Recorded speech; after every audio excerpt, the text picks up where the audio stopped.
medieval great horses of England, and these, of course, were the animals' great bulk and strength.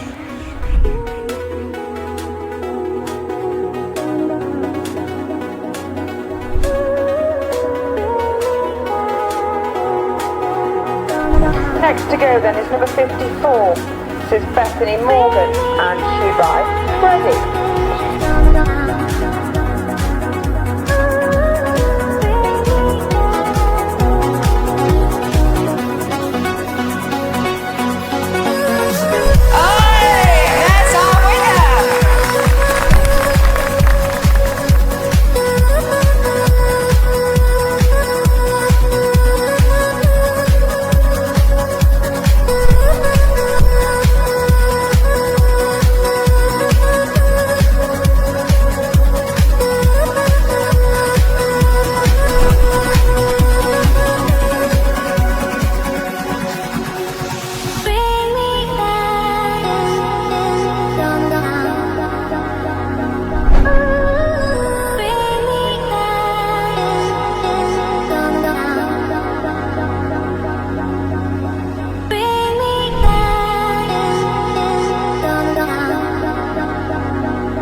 That horse jumping was absolutely amazing.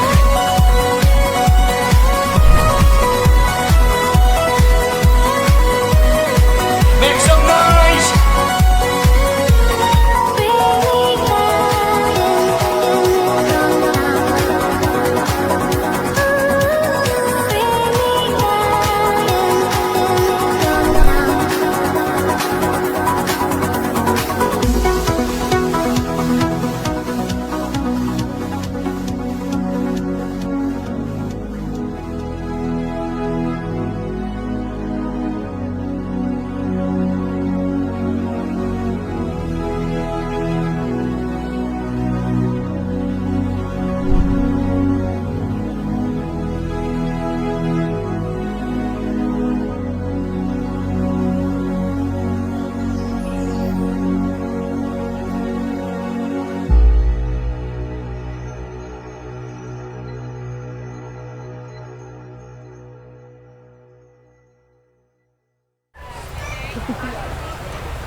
Next, the turn of number 68.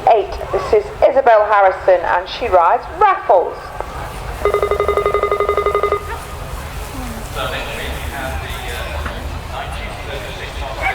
Mummy, Raffles! Yeah, it's Izzy.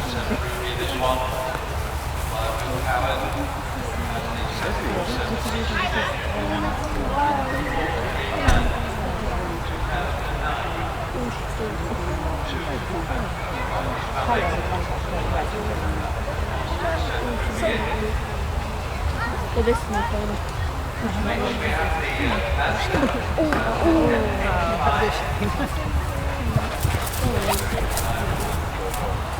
the thing's coming off the back.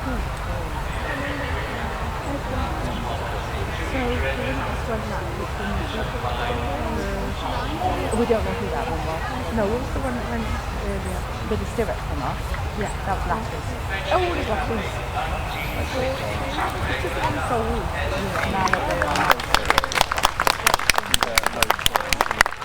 Next to go then is number 54. This is Bethany Morgan, and she rides Freddie.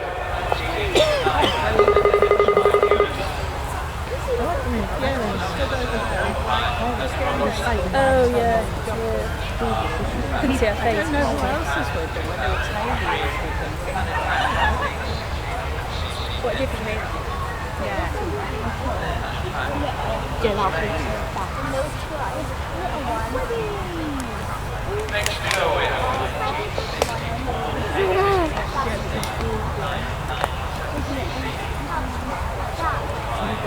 No, it's too small.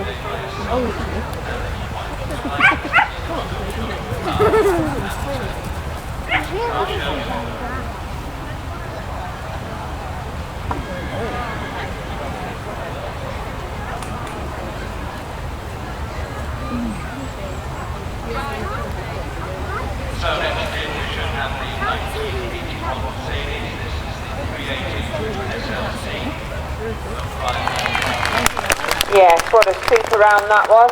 Lovely clear for Bethany and Freddie.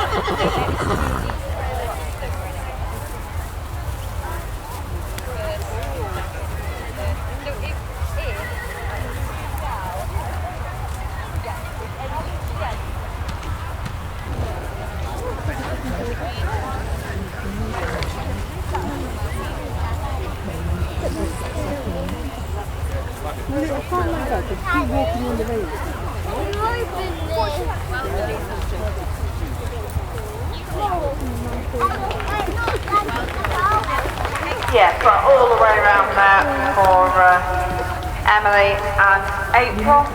Unfortunately, did have 3 disobediences on the way, so that is elimination. But nevertheless, finished and all the way around, so well done to her.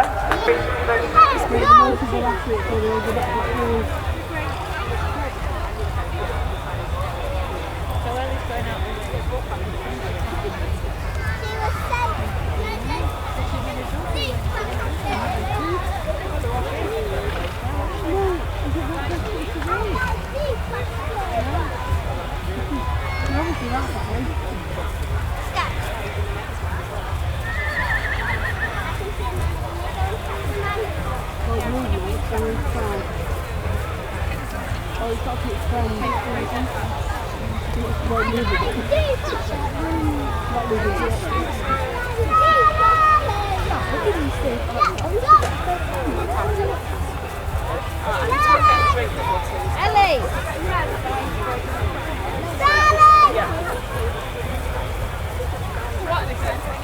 No, I'm alright.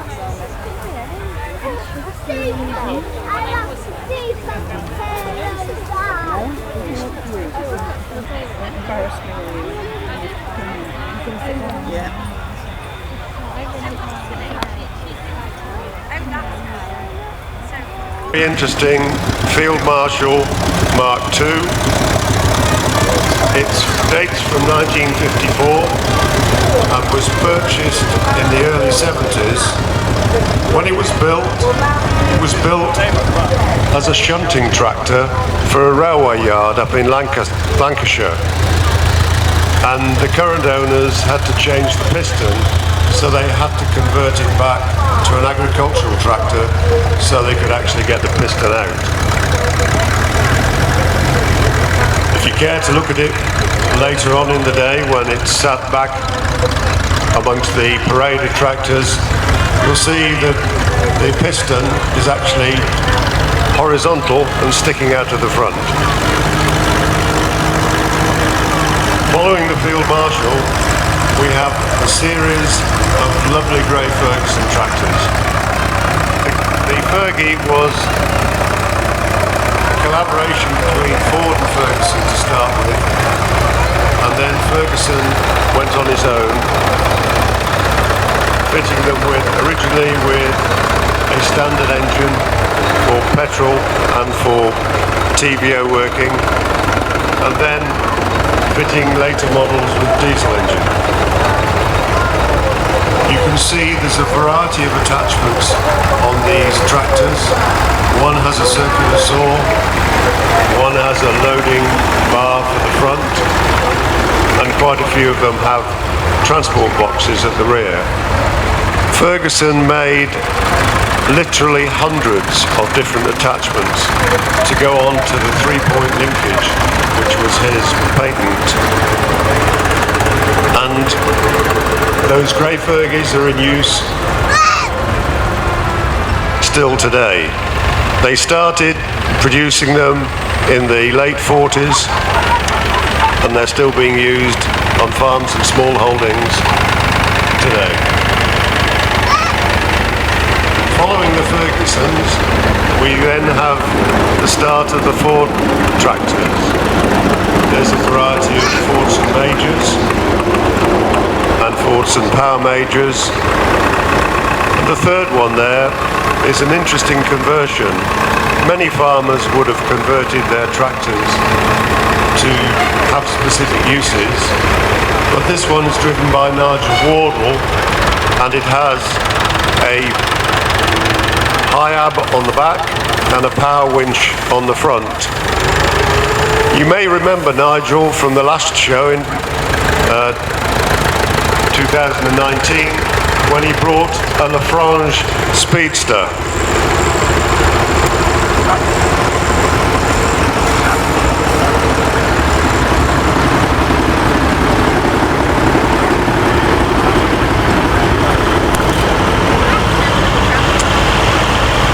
Further back in the parade you can see a green Fordson Model N. It's one of the developments of the Ford tractor.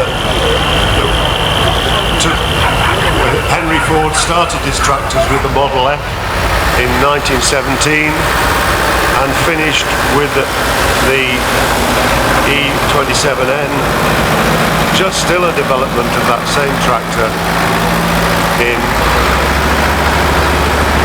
1947.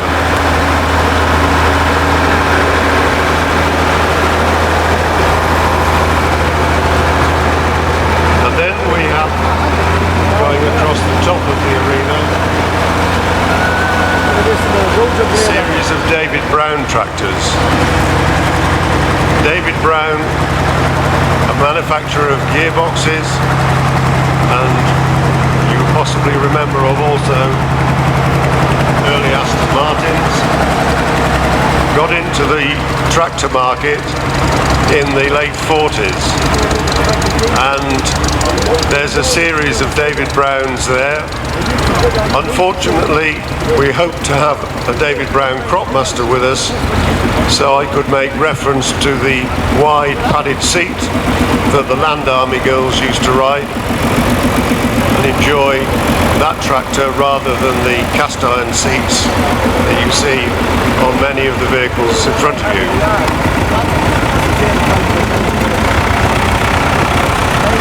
And following those David Browns, we start with the series of the super tractors, the Ford Counties. The first one is a Super 6, and it's towing a Morware gooseneck dumper trailer. The tractor used to work in its pre-restored days towing vehicles around the showground in those years when we didn't have the fine weather we've got today. The trailer comes from a clay mine down in Devon, and both have been restored by their owner Nathan Blythe.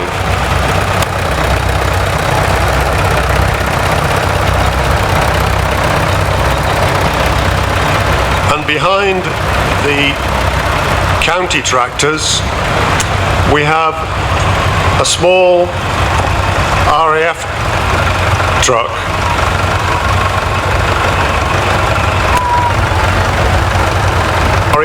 A Royal Navy truck.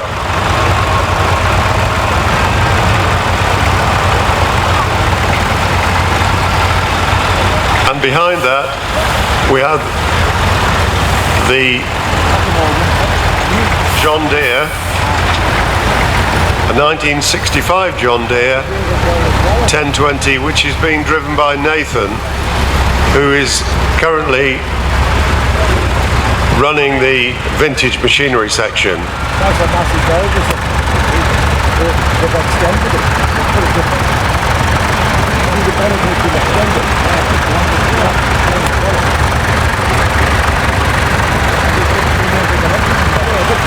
Following the tractors, we have a couple of army vehicles, the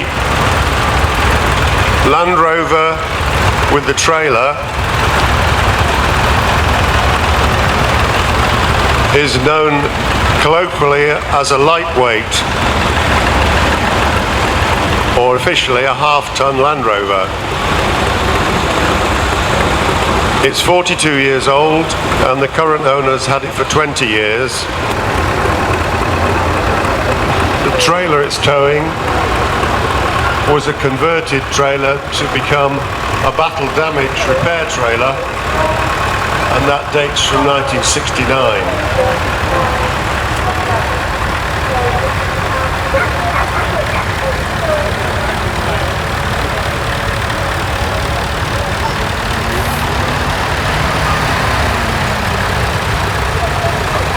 And then just turning the top corner to come down in front of the Vice President's enclosure, we have a lovely Albion lorry which has been restored, and I'm told it has living quarters now in the back rather than just a simple cargo space.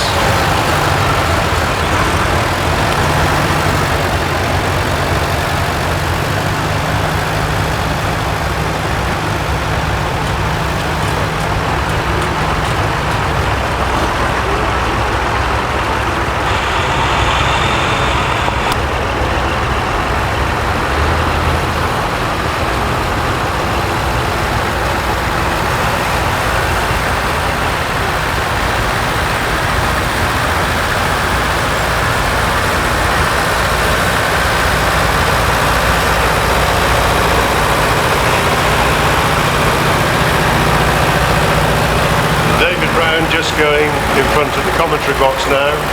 David Brown Troll was built in the time after David Brown had been sold to Case Tractors of the US.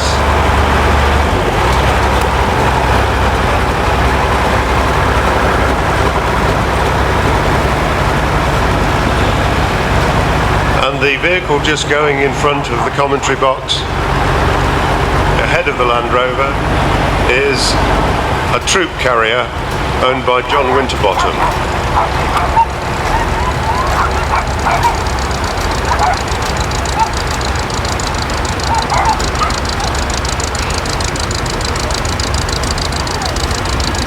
Accompanying the tractors into the ring is the Aveling and Porter steamroller that dates back from 1924, when it was sold new to New Mills Council for the princely sum of £887.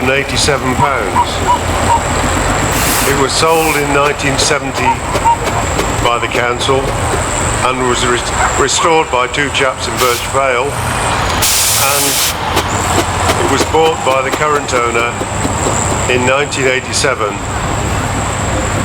who has continued restoring it and says it's still a work in progress.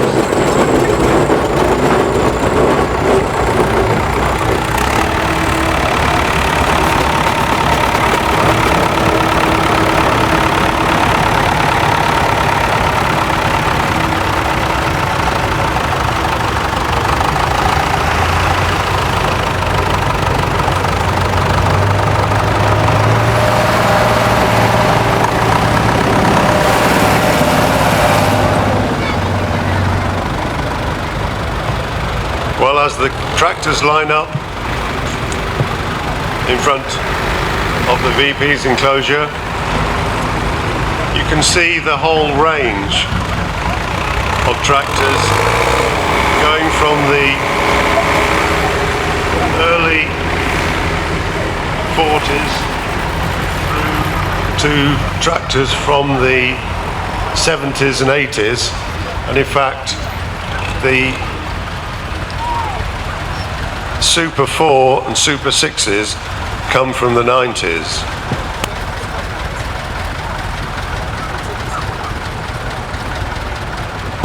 I'm sure after the parade, when the tractors are back in their parking area, that if you are interested, the owners would be more than happy to tell you something about all of their machines, where they came from,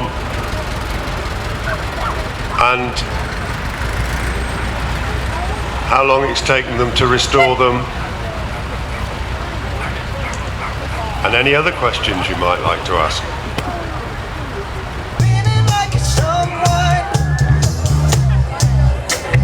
South of the equator, navigator, gotta hit the road, gotta hit the road. Deep sea diving round the clock, bikini bottoms, lager top. I can get used to this. Time flies by in the yellow and green. Stick around and you'll see what I mean. There's a mountain top that I'm dreaming of. If you need me, you know where I'll be. I'll be riding shotgun underneath the hot sun, feeling like a someone. I'll be riding shotgun underneath the hot sun, feeling like a someone. We got two in the front, two in the back, singing along, and we rock the back, back, back, back. Time flies by in the yellow and green. Stick around and you'll see what I mean. There's a mountain top that I'm dreaming of. If you need me, you know where I'll be. I'll be riding shotgun underneath the hot sun, feeling like someone. I'll be riding shotgun underneath the hot sun, feeling like someone. I'll be riding shotgun underneath the hot sun, feeling like someone. I'll be riding shotgun underneath the hot sun, feeling like someone, someone, someone.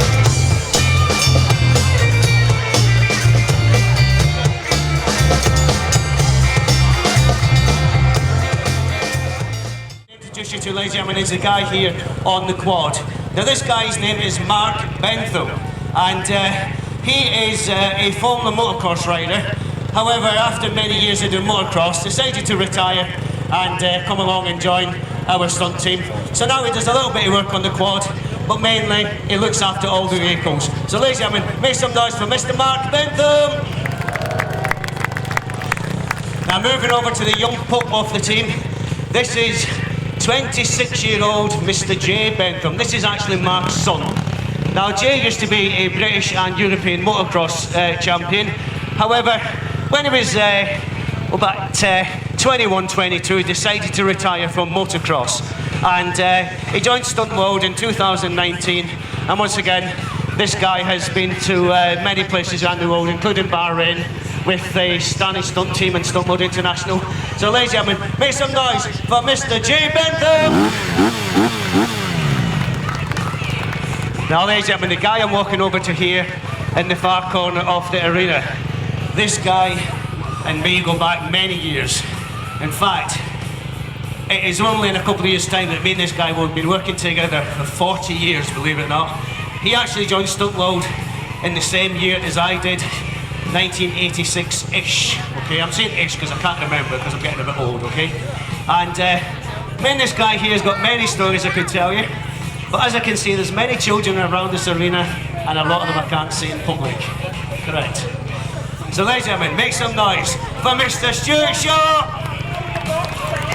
Right guys, so that is the team now introduced, so the boys will have a little run round the arena, give them a little wave, and we're just going to get back on with the show. So I'm just going to take a little wander over to the arena, edge of the arena, and hopefully the wife will flip my helmet for me and pass me my helmet, and we will crack on with the stunt show. And what I'm going to do, ladies, I'm going to stuff the microphone up inside my helmet, and hopefully you can still hear me commentate as I go round the arena. Right, fingers crossed it. Here we go.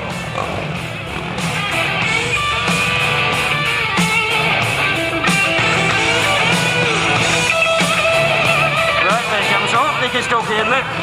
Now this quad, ladies and gentlemen, is a TRX 450 race quad, okay? Extremely powerful bike and very, very heavy, okay? Now when I first started doing stunt work in the 80s, I first learned to ride a quad before I started doing any stunt work on a motorbike. And it was always my favourite, the quad, to be honest, because when I was on a motorbike, I used to fall off all the time. And so what I used to enjoy doing is on this quad, I used to enjoy doing a little bit of two-wheel driving, okay? So if you guys out there are farmers and may have a quad, I'm going to tell you exactly how to do it, okay? So you go to the left, go to the right, and lean the bike as much as you can, okay? Getting it nicely balanced up there on the two wheels, okay? And we're going to go, if we can, all the way around this arena. Now this arena is a little bit bumpy, okay? But we will try and go all the way around if we can, and keeping it nicely balanced, okay? Now if I want to turn the corner, ladies and gentlemen, if I'm going to turn to the right, I just lean the bike slightly to the right, and it turns, okay? Nice and easy, alright? But ladies and gentlemen, I'm going to try and show you something now, okay?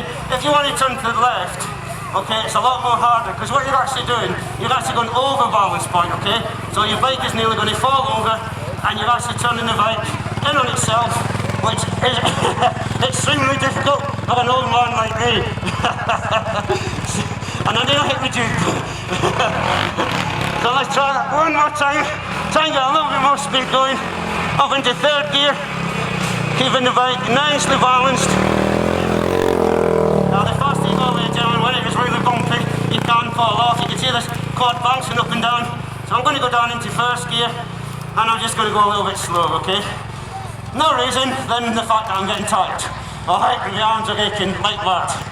Come on then guys, the post seats here, give us a wave. That's it. So what I'm going to do, guys, I'm going to take the quad over down into the corner. I'm going to take my helmet off, and hopefully I'm going to hand the bike over to the young guys of the team. So ladies and gentlemen, make some noise for the fat boy. Oh dear. I'll get back to Mark. Right. So ladies and gentlemen, what we're going to now do is we're going to move the two guys from the side two wheels onto the back two wheels. And as you can see, we've got the old man in the team, Stuart Shaw, start on the back of the quad there, perched onto that roll cage, hanging on for dear life. Now as you can see, ladies and gentlemen, when you're doing a wheelie on a quad, unfortunately you have a little bit of control where that quad actually goes, okay? It just goes where it wants. Where on a motorbike, you've actually got some degree of control. But with a quad, it just needs to go where it wants.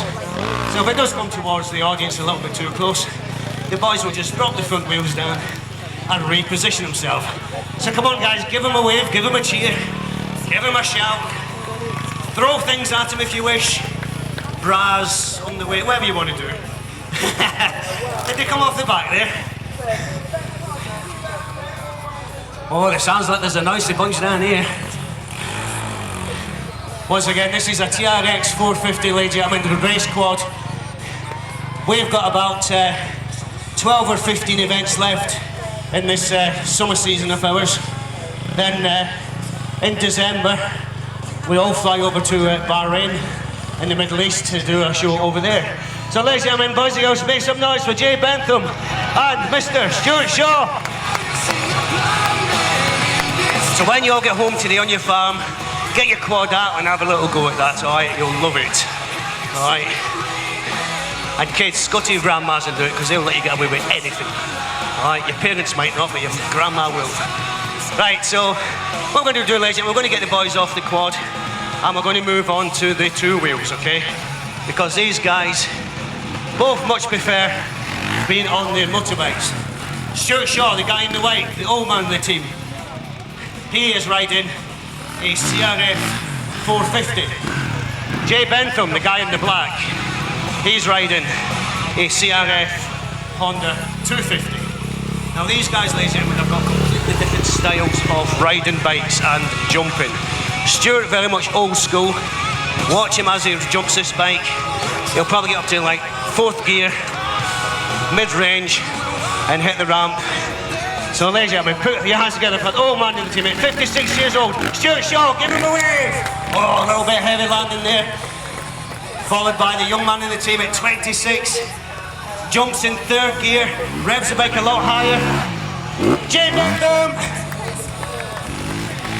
Excellent jumping in from both guys. So let's see if we can have another jump there from them both.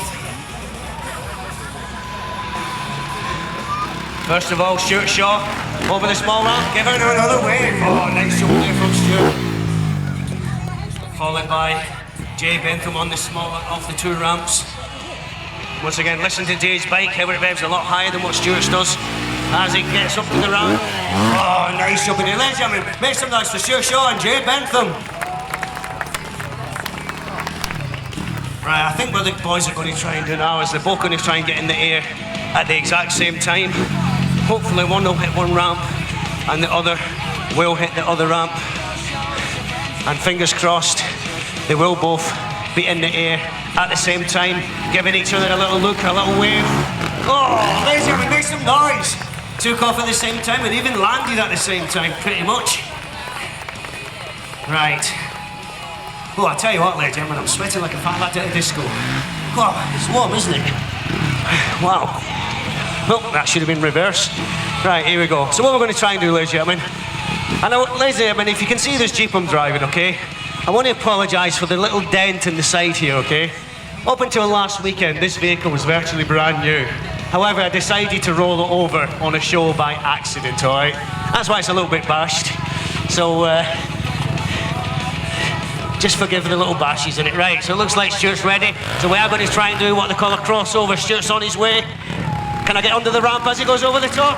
Yes, I can. Ladies and gentlemen, missed them. No. Oh, timing was pretty good there. Not too bad at all. Let's see if Mark Bentham can get under his lad Jay as he goes over the top on the quad. Oh, nice jump. Ladies and gentlemen, make some noise. Right, I think we will try that just one more time. So back down into the corner. As you can see, ladies and gentlemen, this arena is extremely bumpy.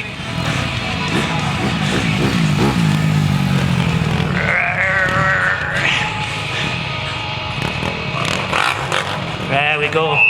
Whoop, aliens. Right, boys, when you're ready. 1 second, here we go. I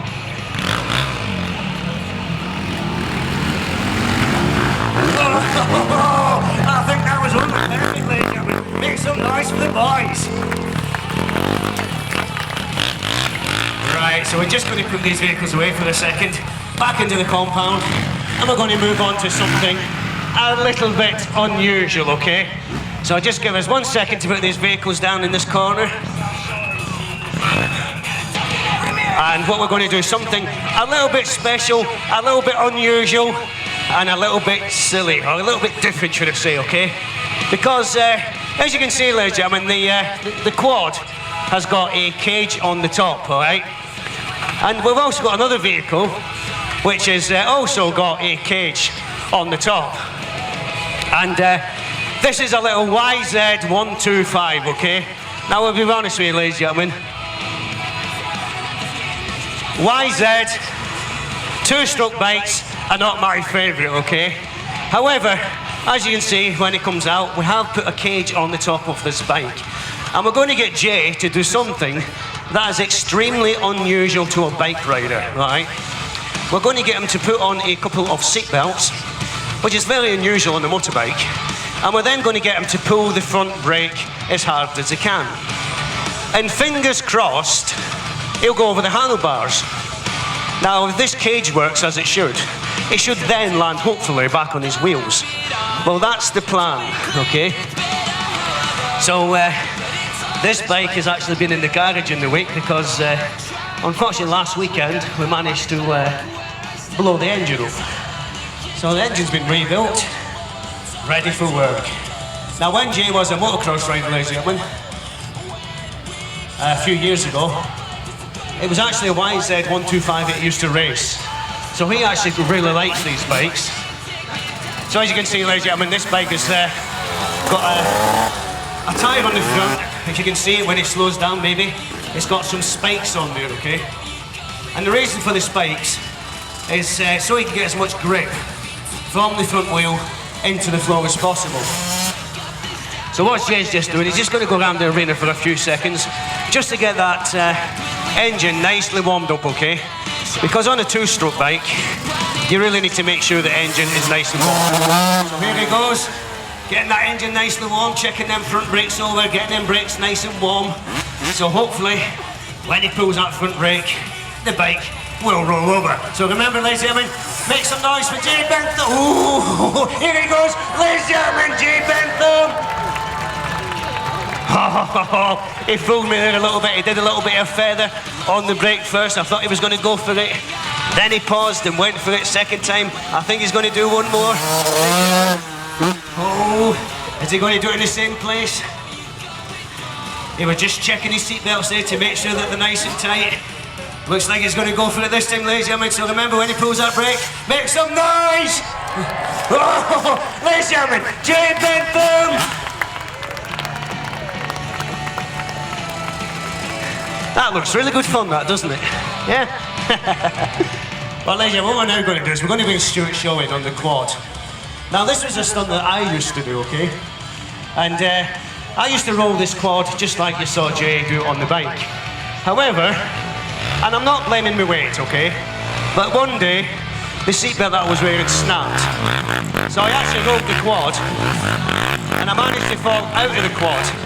And I rolled about inside the quad like a hamster in a wheel, okay? And I managed to dislocate my shoulder. And Stuart's managed to stall the quad. Right. So just give him a couple of seconds to get that quad started again. And what we've got in the middle of the arena here, we've got a couple of run boards, okay?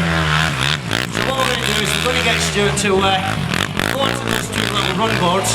Once again, pull the brake as hard as you can, and hopefully go over the handlebars.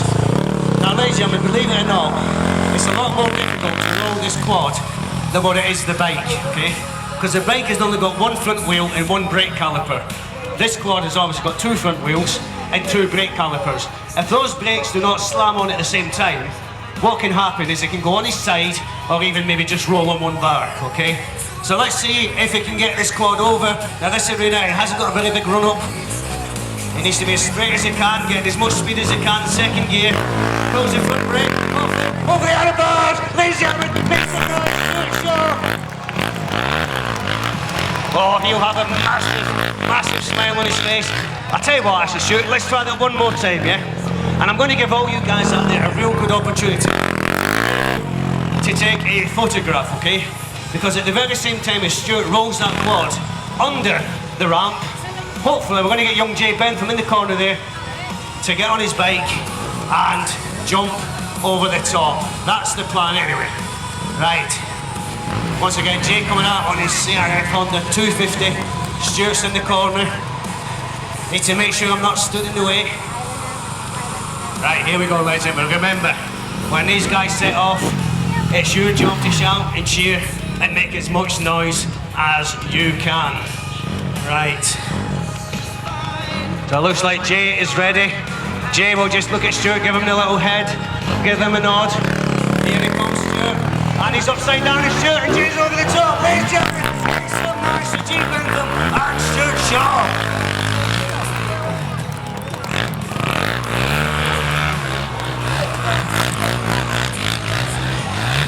Come on, ladies and gentlemen, make some noise for the boys.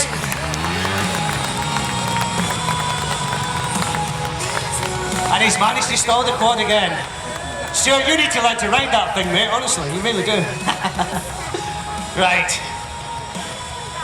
Stuart, just leave it there, mate. We'll get Mark to bring it in wherever he is. Right. So what we're going to now do, ladies and gentlemen, we're going to move on to something a little bit different, okay? And, come on, run! So now Stuart's not been able to start the quad, we're just going to get him to come down into the bottom corner. And we've got something in the corner there which is called a Honda Pilot.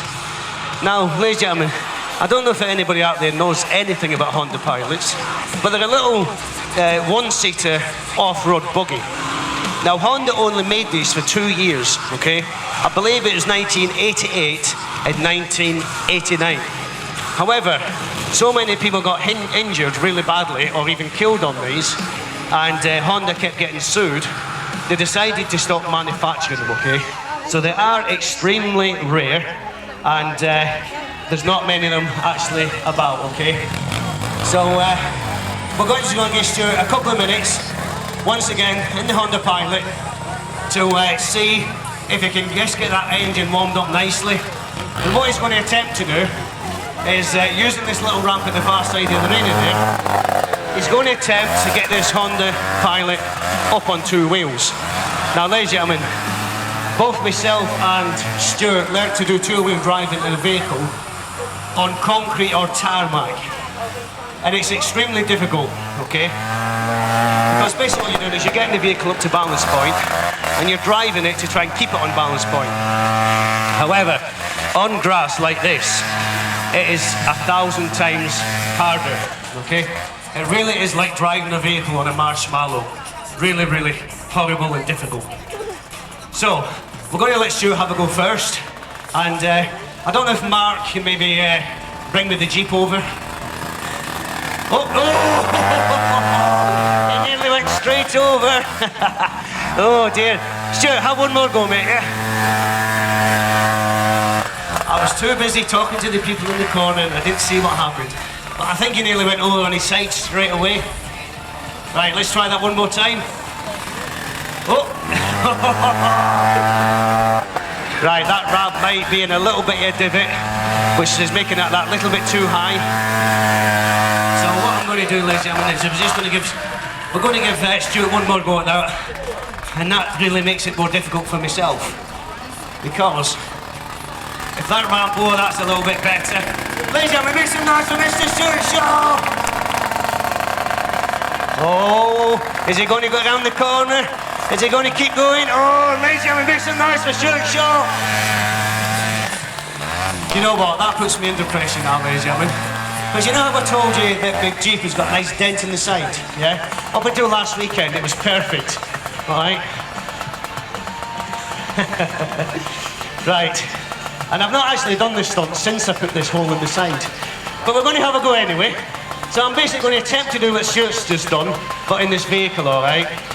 However, ladies and gentlemen, when I actually try and do this, it's extremely difficult because this grass really is very uneven and very bouncy, okay?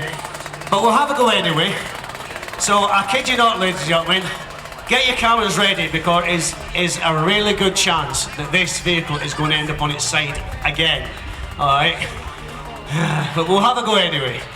Now, when I'm doing this, ladies and gentlemen, I really do have to concentrate as much as I can. So I will put the microphone down just whilst I'm doing it. I'm just going to try and get myself lined up.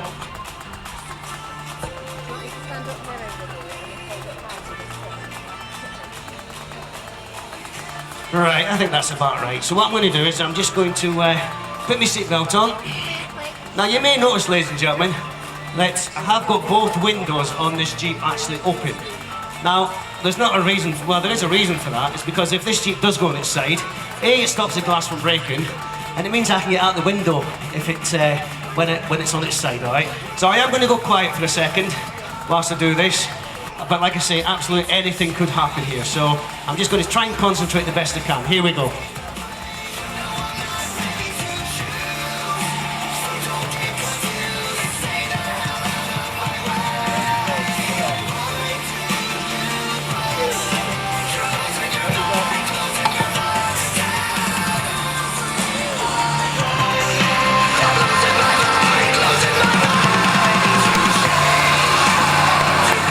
Oh dear, man. Oh my God. I nearly went on my side twice there, I don't think you saw. Oh dear. Right, so that puts Stuart under a little bit of pressure to have another go, so let's do that one more time. Now ladies and gentlemen, both these vehicles really have not been modified in any way. There's no weights in here, it really just is sheer balance point, okay? That is all we're doing, getting that onto balance point. Stuart's getting that balance point nice on this but oh, is he going to drop it? Is he going to hit the ramp? Oh dear. Right.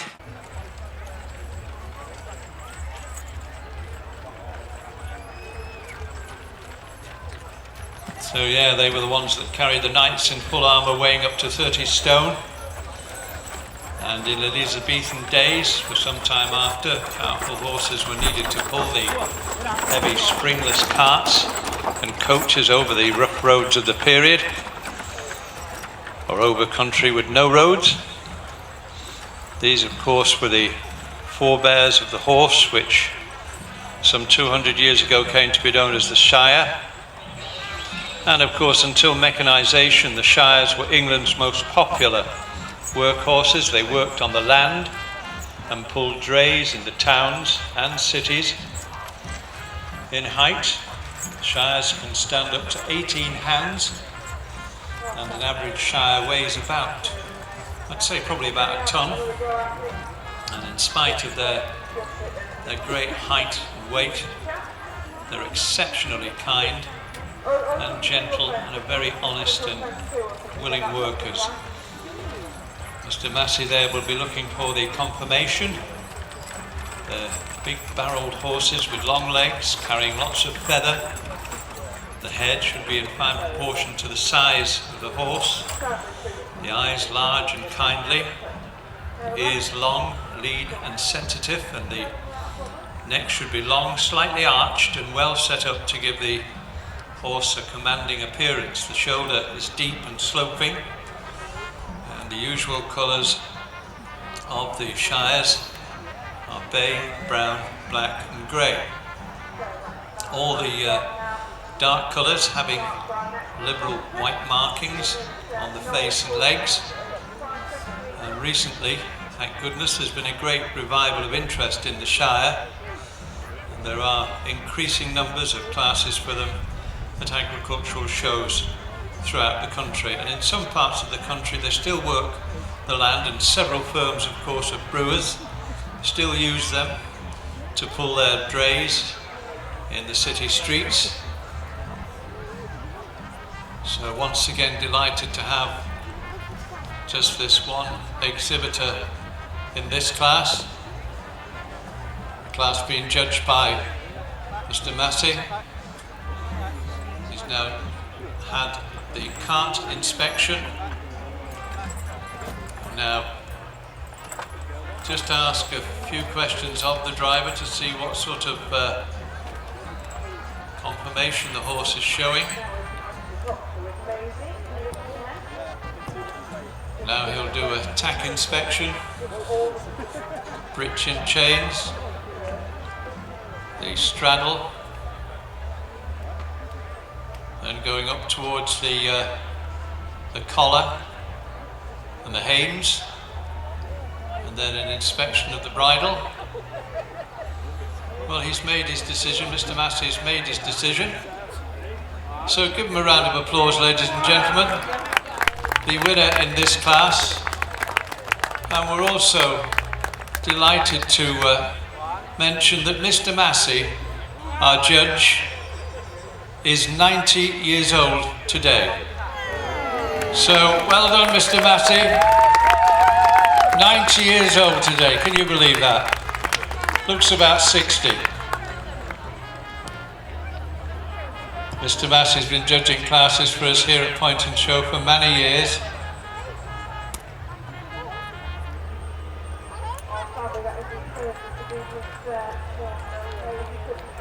Delighted to have him in the ring today on his 90th birthday.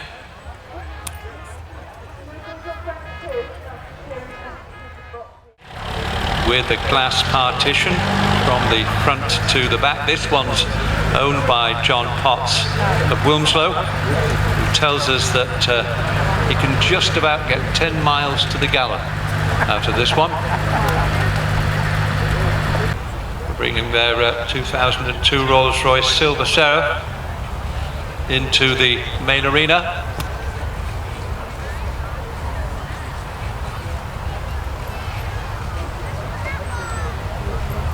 Next in we have the rather dashing Bentley Continental GTC. This one's owned by Jerry Cohen, and in fact is the first of a new era of cars produced under the ownership of VW, and of course powered by VW. It's in fact a turbocharged 6-litre W12 engine.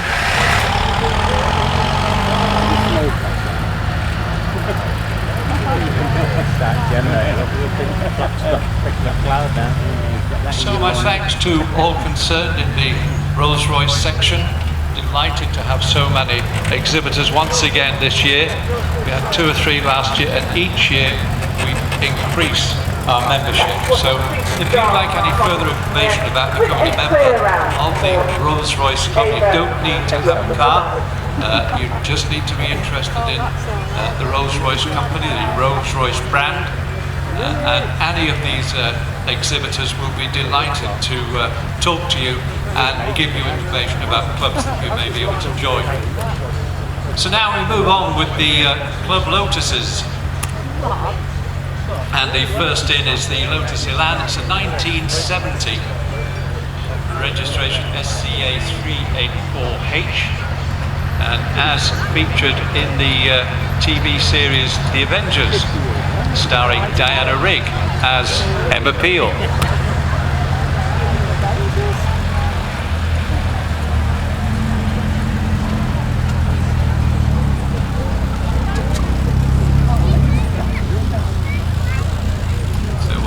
Let the Lotuses come into the arena. As I say, we've got the first one in there. Now we move on with the Red Lotus Super 7S2 twin cam engine. It's associated with, of course, the iconic 1960s TV series. If you remember the Prisoner, I'm a man, not a number. And then, of course, that series starring Patrick McGowan. And the present owner has enjoyed the pleasure of this car for about 7 years.